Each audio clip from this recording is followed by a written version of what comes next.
예. 마지막 절은 보통 어떻게 해요? 예, 서운하시죠? 이 참 습관이라는 게 무서운 것 같습니다. 그래서 오늘은 제가 우리 습관도 좀 바꾸는 것이 필요하다 이런 생각으로 마지막 절을 제가 한번 읽었는데요. 우리 세례는 평생에 몇 번 받을까요? 단 한 번 받는 게 세례입니다. 그러면 성찬은 몇 번 하는 게 좋을까요? 예? 예, 이렇게 해도 안 속네요. 예, 많이. 예, 성찬은 뭐 1000번이고 10,000번이고 반복해서 시행함으로 그 성찬을 통하여 주님이 차려주신 영의 양식을 먹음으로 우리가 힘을 얻고 건강해지고, 그리고 하나님의 자녀의 풍성함을 누리는 새롭고 산 길이 이 성찬에서 시작이 되었습니다. 그래서 우리 교회에서는 이례적으로 이렇게 3주간 동안 성찬을 연속적으로 반복하면서 다시 한번 성찬의 의미들을 오늘까지 되새기고 있습니다. 첫 번째, 먼저 이 성찬은 새 언약의 선언으로 옛 언약을 따라 살던 우리가 이제는 새 언약을 받아 이제는 종이 아니요 하나님의 자녀로 살게 되었다라고 하는 것을 알려주셨어요. 그리고 또 이 두 번째 성찬을 통하여서 내가 주님 안에 있고 주님이 내 안에 거함으로 이제는 그리스도 예수님과 우리가 하나가 되어 우리는 그리스도인이 되었다라고 하시는 것을 예수님이 알려주셨습니다.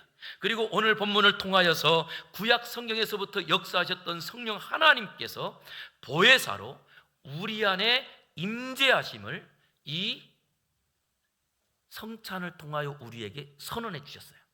그래서 오늘 성찬은 곧 보혜사 성령의 임재를 선언하심입니다. 그랬더니 오늘 본문 7절에 예수님께서 이렇게 말씀하십니다. 그러나 내가 너희에게 실상을 말하노니 내가 떠나가는 것이 너희에게는 무엇이에요? 유익함이라. 내가 떠나가지 아니하면 보혜사가 너희에게로 오시지 아니할 것이요 내가 가면 내가 그를 너희에게 보내리라. 이렇게 말씀하신 거예요. 즉 예수님께서 우리를 위해서 떠나가신다는 거예요. 그리고 떠나가셔서 보혜사를 보내주신다 이렇게 말씀하십니다. 그런데 우리가 읽은 요한복음 16장 앞이 15장이잖아요 15장 26절 읽어보겠습니다. 시작.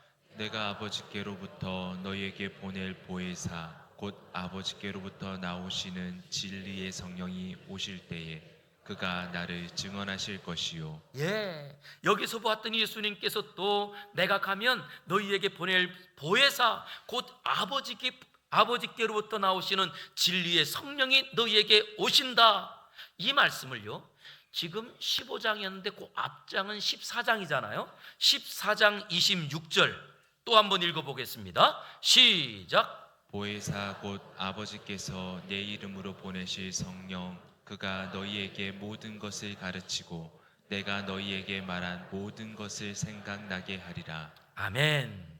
지금 성령님에 대해서 뭐라고 예수님 말씀하시죠? 성령님이 누구시라고요?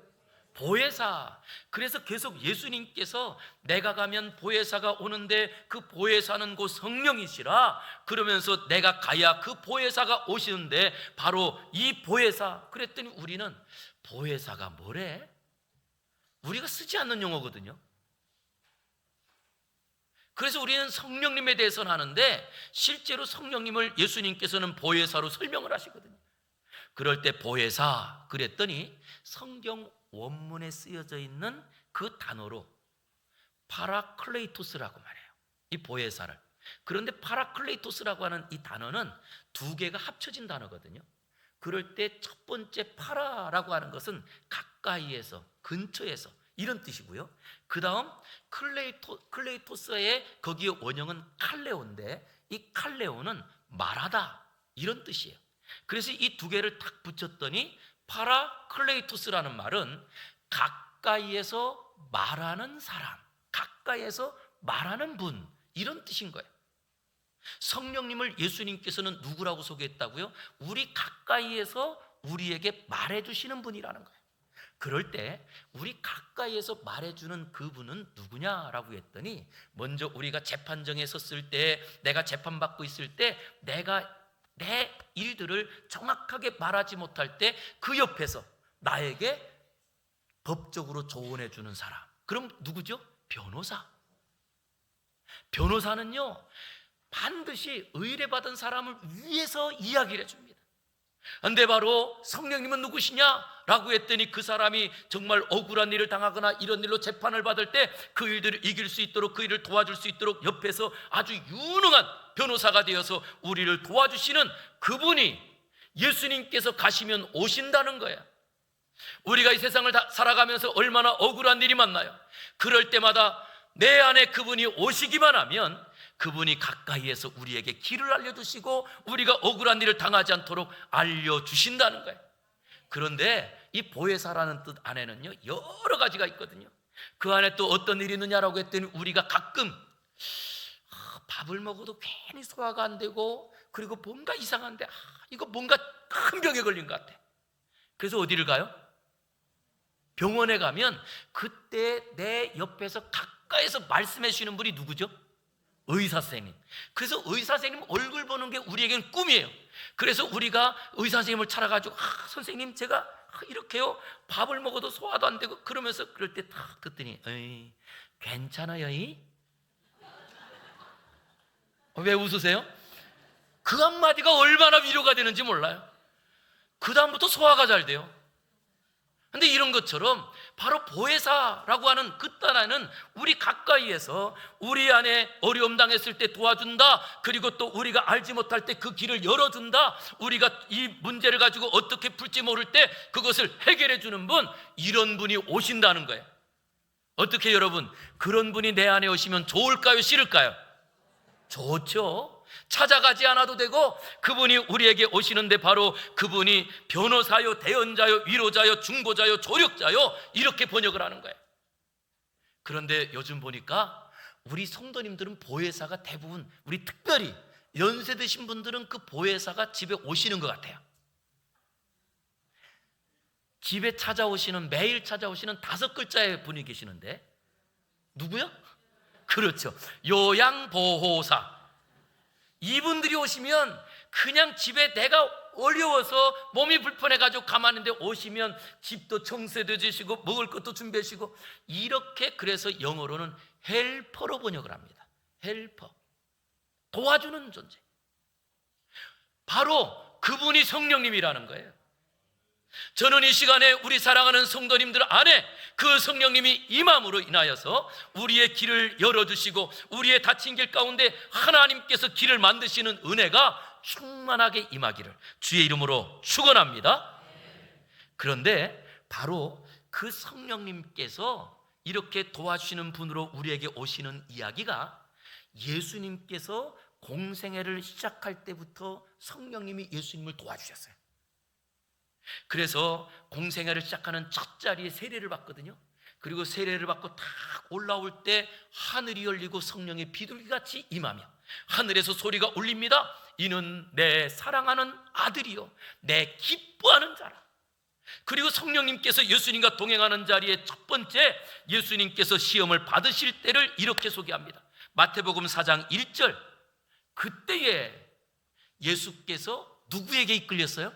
성령에게 이끌리어 마귀에게 시험을 받으러 광야로 가셨다는 거예요. 그랬더니 성령께 이끌리어 시험 받으러 사탄과 함께 그 시험하는 자가 예수님을 데리고 갔어요. 자, 성령님이 도와주시니까 이길까요, 질까요? 이기고도 남았습니다. 그걸 통하여서 우리가 이 땅을 살아가면서 우리에게도 여러 시험을 만난다 할지라도 성령님이 우리에게 도와주시기만 하면 넉넉히 이기느니라. 할렐루야. 그런 자리에 바로 예수님께서 이렇게 이 땅에 오셨을 때 예수님은 뭐라고 하시냐라고 했더니, 예수님은 우리를 도와주기 위해서 오신 첫 번째 보혜사였다는 거예요. 예수님은. 그래서 예수님이 이 땅에 오신 이유가 우리의 죄를 해결하시고 영생의 길을 열어주십니다. 그리고 예수님께서 십자가에서 죽으시고 부활 승천하시면서 떠나기 전에 약속하신 거예요. 내가 떠나는 것이 너희에게 유익이라. 참 보혜사로서 우리의 모든 죄를 다 해결하신 예수님께서 떠나실 때에, 그때에 예수님이 떠나시면 다른 보혜사가 오신다는 거예요. 그러기에 요한복음 14장 16절은 이렇게 말합니다. 내가 아버지께 구하겠으니 그가 또 무슨 보혜사요? 다른 보혜사를 너희에게 주사 영원토록 너희와 함께 있게 하리니. 할렐루야. 다른 보혜사, 즉 예수님은 첫 번째 보혜사요. 그리고 다른 보혜사인 성령님이, 그랬더니 예수님도 우리를 도와주러 오신 분이요, 그리고 이제 예수님께서 이 모든 구원을 다 완성하시고 하늘로 승천하시는 자리에 예수님께서 다른 보혜사를 우리에게 보내주시겠다, 이렇게 말씀하신 거예요. 그런데 그 다른 보혜사가 우리와 어떻게 해요? 영원토록 너희와 함께 하리라. 할렐루야. 이제는 떠나지 않는다는 거예요. 이 보혜사는 한 번 임하시면 우리와 함께 하시며 우리를 도와주시고, 우리가 이 땅 가운데 어떤 일을 만나도 넉넉히 그 일을 이길 수 있도록 도와주시는 분이 내 안에 계시는 성령님인 줄 믿습니다. 자, 이 말씀을 언제 하셨느냐라고 했더니 예수님께서 이 말씀들이 모두 유월절 만찬 때, 첫 성찬 때 예수님께서 하신 말씀이에요. 우리는 지금까지 주님이 나와 함께한다, 그러면 주님이 함께한다는 말을 성경에서 얼마나 많이 들었어요. 그런데도 뭔 일만 생기면 다리에 힘이 빠지고 걱정하고 염려하고 잠을 못 자고 그러지 않으세요? 왜냐라고 했더니, 그렇게 성경에서 말씀을 기록하여서 우리에게 하나님이 함께 하신다, 두려워하지 말라, 하나님이 너와 동행하시고 내 오른손을 붙들어준다, 아무리 말해도 이게 우리 머릿속에 있지 우리의 삶으로 나타나지 않는 거예요. 그럴 때 예수님께서 이 다 잔을 드시고, 그리고 그 빵을 드시고 이것을 먹어라. 그럼 여러분 보세요. 자, 빵을 내가 딱 먹으면 그 다음 빵이 어떻게 돼요? 내가 먼저 콕콕콕 씹어가지고 내 몸으로 들어가요. 그리고 내 몸으로 들어간 것이 그 다음 뭐가 돼요? 이것이 다, 그 음료수가 다 내 몸에 에너지가 됩니다. 그래서 싹 퍼져서 이 빵과 그리고 포도주로 내가 살아요. 근데 이것을 예수님께서 그 관념상으로만 하나님이 함께 하신다는 것을 품고 살았던 우리에게 임마누엘, 이게 무슨 뜻이에요? 임마누엘, 하나님이 우리와 함께 하신다라고 하는 이 모습을 성찬을 통하여 알려주시는 거예요. 절대 너를 떠나지 않고. 여러분 생각해 볼게요. 내가 먹은 음료수가 내 몸에서요, 배설되기 전까지는 내 안에서 나에게 힘이 됩니다. 이걸 어떻게 분리시켜요? 분리 못 시킵니다. 그런데 이것처럼 우리의 삶에 바로 언제 그렇게 임하시느냐라고 할 때 예수님께서 그 빵을 가지고 포도주를 가지고, 너희가 이제는 내가 오는 그날까지 이것을 기념하여 주의 이름으로 빵을 먹고 주의 이름으로 잔을 나누는 그 자리에 보혜사 성령님이 임하신다는 거예요. 할렐루야. 그래서 이 성찬은, 우리 한번 따라하겠습니다. 성찬은 보혜사 성령님이 나와 함께 하신다는 고백입니다. 이걸 보여주시는 거예요. 그러기에 다시 한번 예수님께서 이 성찬으로 보혜사 성령님의 임재를 선언하셨거든요. 그랬더니 저와 여러분은 이 성찬을 대할 때마다 보혜사 성령님께서 영원히 임재하심을 누리는 삶을 살게 되더라는 거예요. 저는 이 시간 우리 사랑하는 성도님들이 성찬을 대할 때 성령님의 거룩한 기름 부으심의 시간이 되어서 우리가 지금까지 했던 이 성찬을 가지고 날마다 성찬으로 나아가는 자리에서 다시 한번 성령으로 기름 부음 받고 하나님의 은혜로 성령 하나님께서 임하여서 은혜 중에 은혜를 가지고 사는 저와 여러분 되기를 주의 이름으로 축원합니다. 그랬더니 보혜사 성령님이 오시면 하시는 일이 있다는 거예요. 무슨 일을 하시는가? 라고 했더니 요한복음 14장 26절은 말합니다. 보혜사 곧 아버지께서 내 이름으로 보내실 성령, 그가 너희에게 모든 것을 어떻게 해요? 또 내가 너희에게 말한 모든 것을 어떻게 해요? 보혜사 성령님이 우리에게 오시면, 그러면 예수님의 이 땅에 오심부터 예수님의 죽으시고 부활까지, 아니 그뿐만 아니고 예수님께서 비유로 말씀하시고 기적으로 행하신 말씀들 모두 다시 가르쳐 주시고 생각나게 하신다는 거예요. 할렐루야.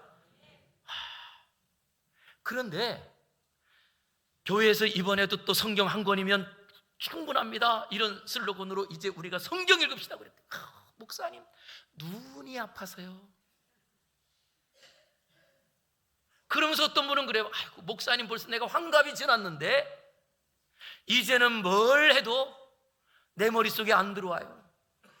아니 우리가 성경을 읽기 전에 이미 눈을 감아버려요. 아니 이미 우리가 귀를 닫아버려요. 그리고는 말합니다. 늙어서 안 된다는 거예요. 저는 참 이번에 신방하면서 너무나 은혜를 많이 받았습니다. 그 은혜 받은 일 중에는요, 아니 벌써 이제는 70이 지난 어르신들이 거꾸로 성경 읽으면서 그 안에서 그 성경 가지고 이게 깨달아지고 이게 감사하다고, 이런 분들이 많으신 거예요. 얼마나 감사한지. 왜냐? 성령님께서 우리에게 임하시기만 하면, 그러면 우리의 그 모든 닫혀졌던 귀가 열려져서 하나님의 은혜들을 우리가 다시 한번 듣게 하고, 아니 우리의 눈이 열려져서 하나님께서 행하신 일들을 보게 하는 은혜가 있더라는 거예요. 이것은 내 노력이 아닙니다. 그러기에 예수님께서 부활 후에 제자들이 예수님께서 십자가 지실 때 다 도망갔잖아요. 그리고 예수님 부활하셨지만 부활의 소식을 듣지 못한 제자가 엠마오로 내려가고 있을 때, 그때 부활하신 예수님이 제자들 옆에 찾아와서 이야기를 합니다. 말을 겁니다. 그 말에 대답하면서도요, 예수님인 줄 몰랐어요. 누가복음 24장 30절부터 보면 그들이 그렇게 길을 가다가 이제는 그들과 함께 음식을 잡수실 때에 떡을 가지사 무엇했다고요? 축사하시고 떼어 그들에게 주셨대요. 그랬더니 31절 시작. 그들의 눈이 밝아져 그인 줄 알아보더니. 할렐루야. 이게 바로 성찬의 은혜더라는 거예요. 이 성찬을 통하여서 그들이 그곳에서 무엇을요? 지금까지 깨닫지 못하였던 예수님의 부활이 깨닫게 된 겁니다. 그리고 32절은 이렇게 말합니다. 그들이 서로 말하되 길에서 우리에게 말씀하시고 우리에게 성경을 풀어주실 때에 우리 속에 마음이 뜨겁지 아니하더냐. 지금도 성령의 임하심을 경험한 사람들은요, 말씀을 들으면서 내 심령에 뜨거움이 생겨요. 그 말씀을 통하여 우리의 심령 가운데 어찌할꼬, 정말로 내가 어떻게 하나님 말씀을 할까, 이런 고민들이 생겨요. 그런데 아무리 눈을 뜨고 있어도, 아니 신앙생활을 오래 했어도 성령이 임하지 않는 순간인, 성령께서 우리에게 충만으로 임하지 않으면요, 늘 맹숭하게 다니고 교만함으로 다닙니다. 사울이라고 하는 청년이 예수님의 부활을 믿지 못하여 믿는 자들을 박해하고 살았지만, 그런데 성령의 감화 감동으로 부활을 경험하는 순간 그는 이제는 예수님의 부활을 전하는 이방인의 사도로 살아갑니다. 이 모든 것이 성령님께서 임하셨더니 그의 인생이 변하더라는 거예요. 성령님이 임하셨더니 그의 눈이 열리더라는 거예요. 성령님이 임하셨더니 그의 마음이 변하더라는 거예요. 지금도 우리 사랑하는 성도님들의 심령 가운데 솔직히 내가 예수님을 이렇게 믿으면 내 마음이 바뀌었으면 좋겠는데 안 바뀌는 분들 솔직히 계시잖아요. 그것 때문에 아파하잖아요. 그러나 성령님께서 오시는 순간 우리 일들이 변하는데요, 성령님께서 오시면 하시는 일을 또 오늘 본문 요한복음 16장 8절부터 이렇게 말합니다. 우리 한번 8절 읽어보겠습니다. 시작.